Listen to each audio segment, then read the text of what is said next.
By order of the Duchess, I shall serve you as Major Domo of Corfu Bianco.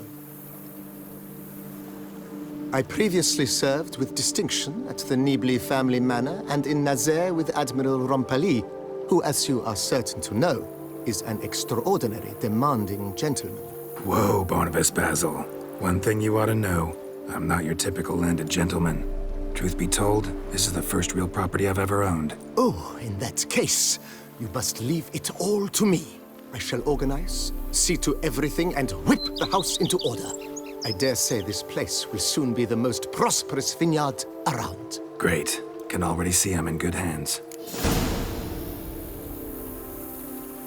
Vineyard comes across as a place with a rich history.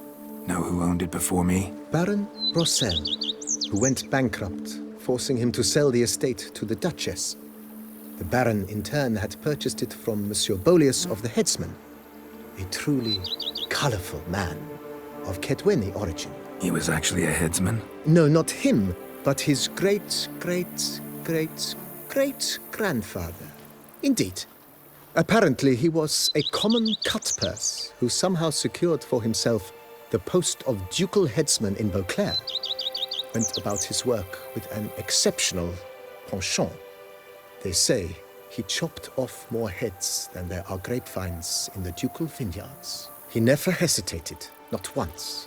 Never sliced unevenly, never botched a job. For his exemplary service, the Duke granted him a title and this estate. Monsieur Bolius, on the other hand, was an engineer in his younger years. Once retired, he settled here and took to producing wine. Sadly, misfortune struck and he lost his sense first of smell, then of taste. Additionally, he could not drink alcohol. His medic forbade it. Shame that. He gave up making wine? Not at all. He made even more of it. Began throwing wild balls to which he'd invite friends from far and wide in order to treat them to his wine and delight in the fact that at least someone could enjoy it. It's the sort of man he was, Monsieur Bolius.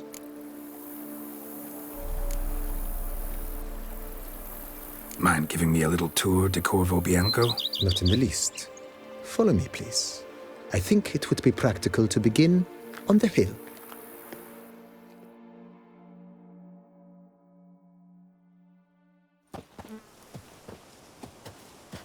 Behold, sir, your estate in all its splendor. Pretty vast. Indeed. And now, sir, allow me to show you a handful of interesting details. Follow me, please. Been a major domo all your life? Yes, I come from a long line of major domos. My father was a major domo, as was my grandfather before him, as was my great-aunt. In fact, she was the one to start the tradition. Great-aunt? A hard woman. It is said that already as a child, she knew where she was going and went there. When she arrived in Beauclair, she signed on as a chambermaid at one of the vineyards, then slowly worked her way up to Major Domo. She dragged the rest of the family up the same path.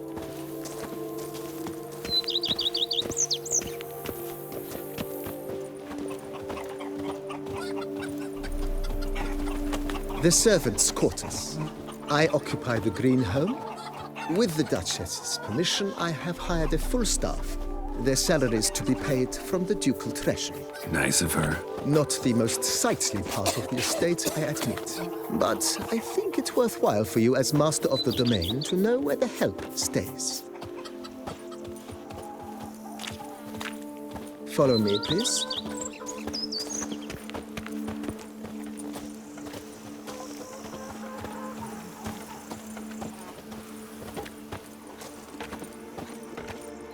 Is it the same at the auberge? Persisted my fingers near to shreds.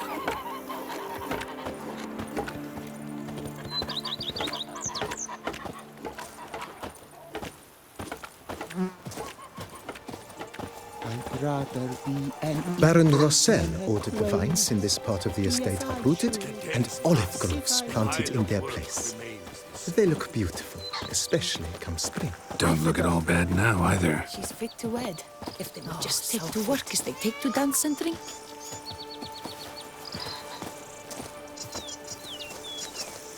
Down below lies your vineyard, where we grow a strain of Carfanere, one of the world's oldest. Aged in oak barrels, it provides for an exquisite wine with distinct blackberry, wild cherry, plum, and cinnamon notes. Marvelous. Have to try it one of these days. In the sky is this witch who steals little ones, grinds their bones to flour, and bakes gingerbread biscuits out of it. Oh, Nice well. Picturesque. Yes, though it ran dry long ago. During the raucous feasts Master Bolius held, he would order it filled with wine. There's a tale about a guest attending a Bolius ball for the first time and thus unaware of the custom. He had suffered great heartbreak and had decided to end his life by jumping into the well. The festivities were coming to a close, and the well was nearly empty when the suicidal guest finally jumped. Instead of killing himself, he merely broke his legs. To numb the pain, he drank the wine. Drank himself to death? Not at all. When found the next day, he had concluded he'd witnessed twin miracles. The water had been changed into wine, and he had survived. He retired to a monastery in the Dragon Mountains and began preaching the wisdoms of Lebioda. Those Coronata folk are worse than the clap, cholera, plague, and leprosy combined.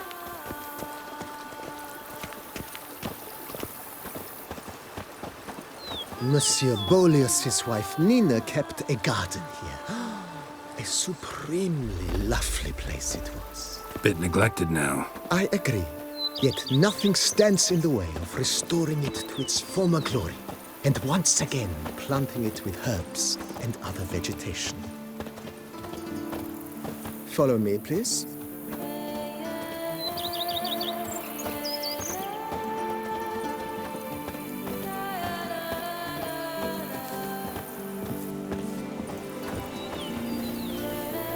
Madame Nina planted diminutive, delicate flowers and herbs here. One might say their aroma still hangs in the air. You're quite the romantic, Barnabas Basil.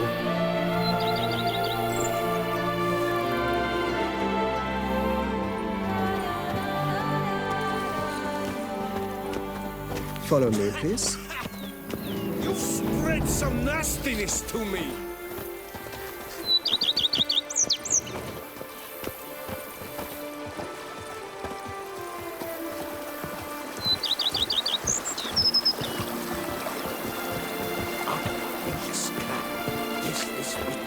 The days pass.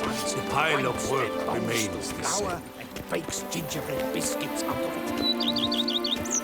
This served as an additional wine cellar in years of plentiful harvests. Bit of work and it'll make a fine stable for Roach.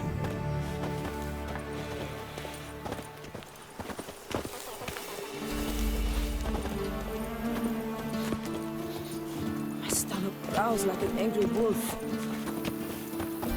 The cellars, voila. During Monsieur Bolis's time, wine was kept here, but Baron Rossel used it to store olive oil as well. I took the liberty of cleaning up the mess, which... I made while fighting the Bruxa. Thanks, Barnabas Basil. Appreciate it.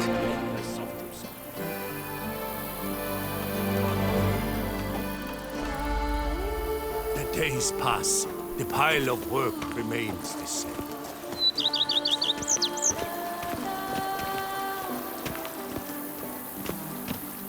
As you can see, the facade is, how to put it, slightly stained. But one cannot deny it, a certain subtle southern charm. True, though it could use a bit of subtle paint.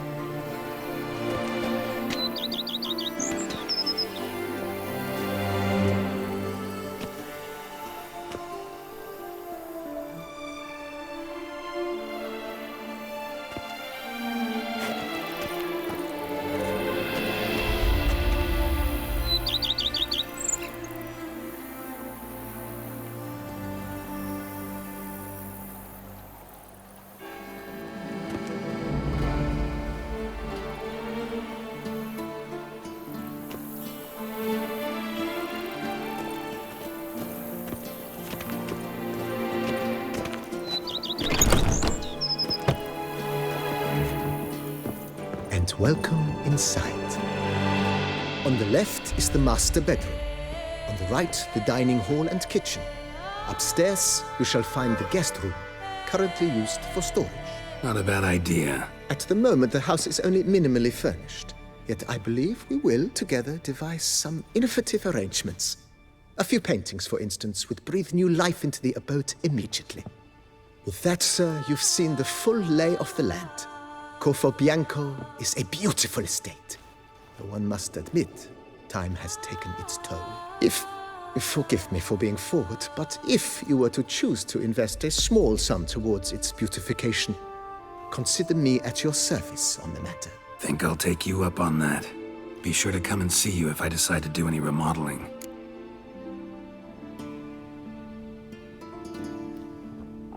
Mentioned the place could stand to be spruced up. Almost decidedly, sir. The question is where you would like to begin this rejuvenation.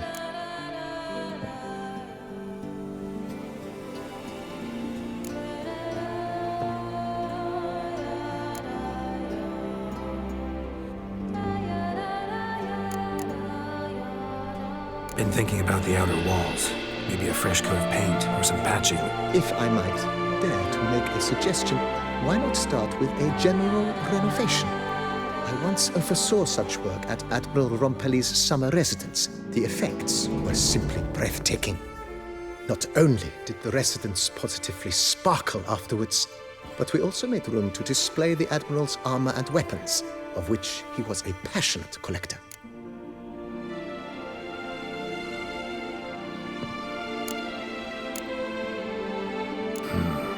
Need to think it over some. I understand, of course.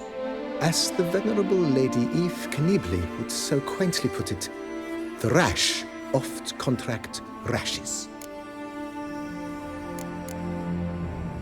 Know what? Changed my mind. Not in the mood to talk about redecoration today. But I wanted to ask you something else. I shall be glad to answer your every question, sir.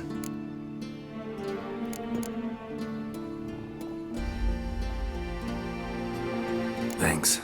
Gotta get back to my business now. See you soon.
I've this runny nose.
You smell that? Those are the vapors of Tucson. My stomach growls like an angry wolf.